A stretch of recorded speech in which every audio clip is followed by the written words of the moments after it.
Лучшие представители школы Панкратиона сошлись на первенстве страны по этому виду спорта в Иркутске.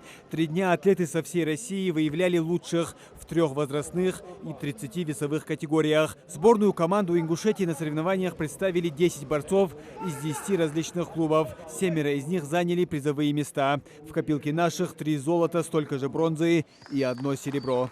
Первенство России собирает традиционно лучших представителей ведущих школ Панкратиона России.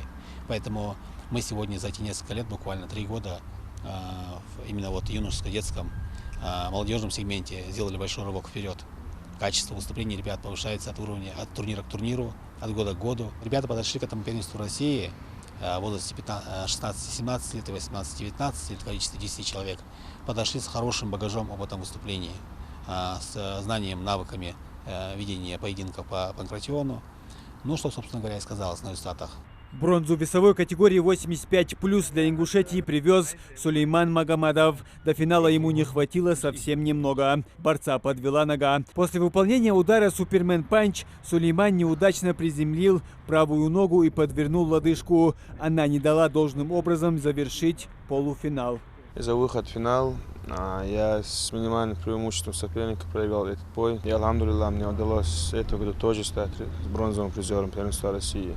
Зато в другой весовой в финале оказались сразу 2 наших спортсмена. Ислам Картоев и Исмаил Муцольгов уверенно прошли четвертьфинальных и полуфинальных соперников. Но победителя в ингушском финале выявили не на борцовском ковре. Судьбу золотой медали решил жребий.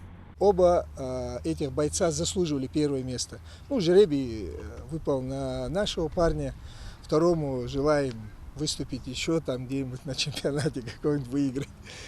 А ребятам не обидно, когда вот так вот? Не. Почему? Потому что у нас получается так, что у нас есть какой-то общий костяк по боевым видам.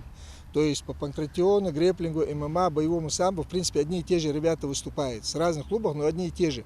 И где-то на соревнованиях они опять где-то пересекаются. То есть если сегодня моему выпал жребий, то следующий уже как бы даже без жребия отдается сопернику. Чтобы у нас немного. Ингушетии, все друг друга знаем, и чтобы все получили свое. На соревнованиях в Иркутске собрались свыше 600 спортсменов со всей страны. География участников регионов обширна, как и число атлетов, которые сошлись на ковре. Среди них были как дебютанты таких больших состязаний, так и именитые борцы.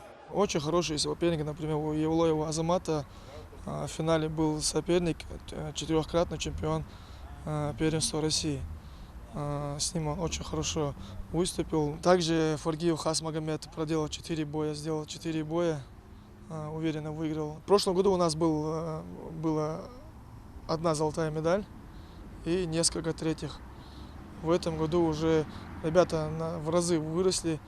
Я надеюсь и думаю, что в дальнейшем мы будем еще расти и принесем больше медалей. Впереди у спортсменов несколько дней отдыха и снова в бой. Следующая вершина – чемпионат мира по панкратиону. Муслим Ганиев, Магомед Дидигов, Новости 24.